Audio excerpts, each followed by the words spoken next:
A very good morning to you all. You're watching World Talks, and I'm your host, Klaudia Czerwińska.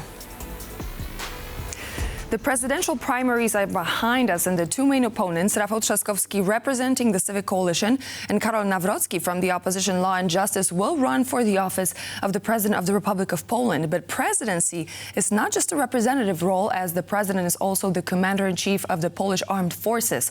To discuss the upcoming elections, the candidates, and the position itself in relation to defense and security, I'm joined by my first guest of today, Piotr Kaczyński, an EU expert from the Warsaw-based Geremek Foundation.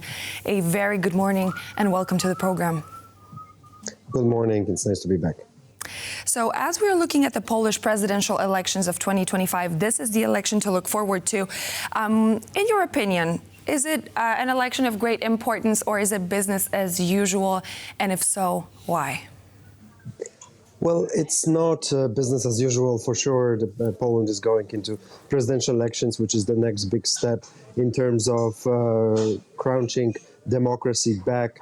The process which started a couple of years ago, and with this crucial elections 2023, this should be, and this is expected to be, the crown moment for the ruling coalition in Warsaw to clinch power also in the presidential palace. And this is why it's so important, because this will allow the ruling coalition to rule effectively, because Andrzej Duda, the current president, has been blocking a lot of initiatives of the government. And for that, to remove this obstacle is a major task. But this weekend we saw that Mr. Nawrocki has been appointed as a candidate supported by Law and Justice. And this is a major twist, because this is a nationalistic party that has taken a step back to nominate one of its own activists and support somebody who's a non-partisan. Yes, he's a right-wing, but he's not a radical like some of other potential candidates, as they have been mentioned in the recent weeks. I would like to take a moment to actually focus on Mr. Nawrocki, because, as you mentioned, it was the great unknown as we had Mr. Karol Nawrocki, who is the head of the state-run Institute of National Remembrance. And it's a departure from what we've seen from Law and Justice before. How would you assess this choice, and why do you think that particular person was chosen? What's the tactic here? The tactic here is that it doesn't cost anything, Law and Justice. Effectively, if Mr. Nawrocki wins the presidency, Law and Justice will be very happy to claim the victory and to have their own at the presidential palace. But if he loses, it's his loss. It's not Law and Justice loss. So effectively, this is a clean situation for Law and Justice, and this is why it was important to choose a person like this. This kind of logic, this kind of strategy prevailed, because otherwise it might be highly costly for Law and Justice to lose presidency.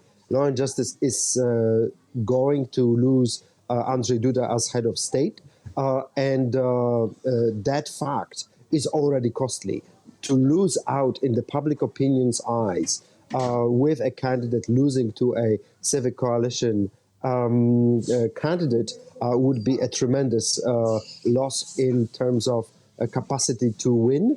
And with Mr. Nawrocki, they can say he was independent. He was not one of us. From where I'm standing, this is also a signal that this campaign will be a little bit lighter in terms of radicalism in the public spectrum, as Mr. Nawrocki definitely is somebody who is more centrist than some of the other candidates mentioned in the recent weeks.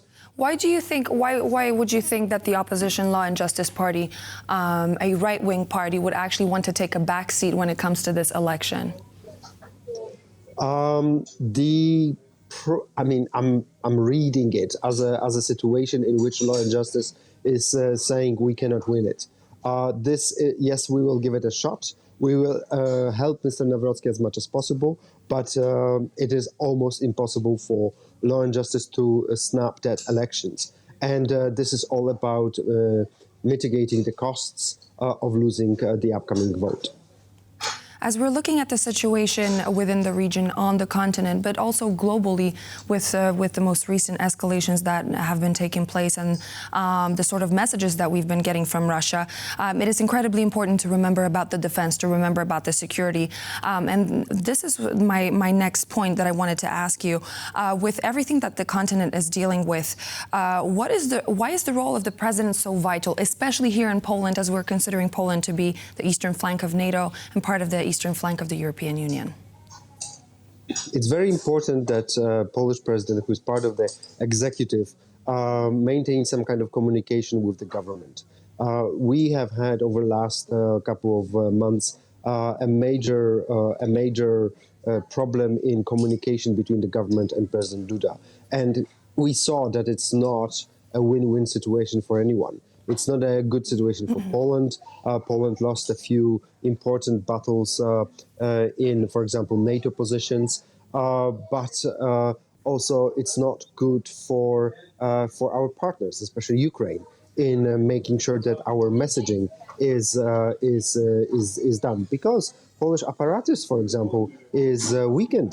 President Duda did not appoint a number of ambassadorships. Ambassadors are not there, and they are only acting or attachés in a lot of government, in a lot of capitals out there in the world. So Polish foreign policy has been suffering from this lack of cooperation between president and the government. So to remove this obstacle or have somebody like Mr. Nawrocki, who would be potentially more inclined to cooperate with the sitting government, is a step into the right direction, because a more cohesive Poland in this very dangerous world out there, and more successful or more, let's put it this way, that more unified Poland will be a better choice for Ukraine and for the cause in that particular situation,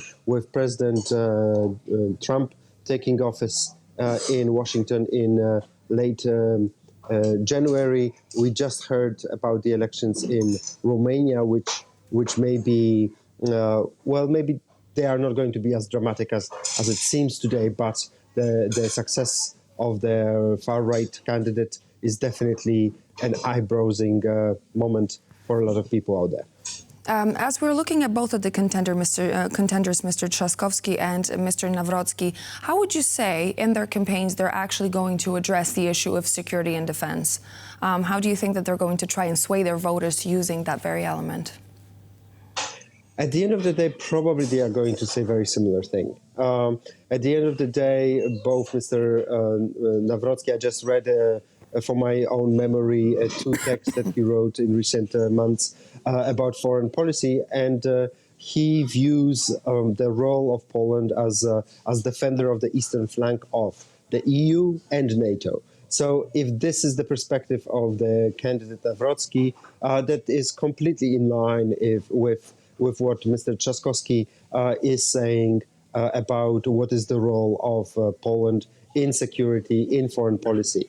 But to talk about the role of Polish president and the defense, one should not forget about what was going on within the Civic Coalition, because the very candidacy of Radek Sikorski, the foreign minister, has been floated precisely on the grounds that he has tremendous experience in dealing with foreign affairs and defense matters, and this is why he may have been one of the better qualified people to be Polish president in the next couple of years. So why do you think this choice was made, considering a relatively volatile diplomatic situation, especially when it comes to defense and security, that within the Civic Coalition this choice was made?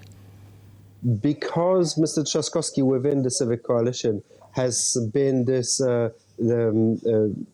standing candidate for 5 years. So he has run in 2020. He has almost won. He has collected over 10 million votes, which is a great number of support that no other candidate coming from that political arena has ever had. 10 million votes casted for him. So he is Mr. Popular. He has always been.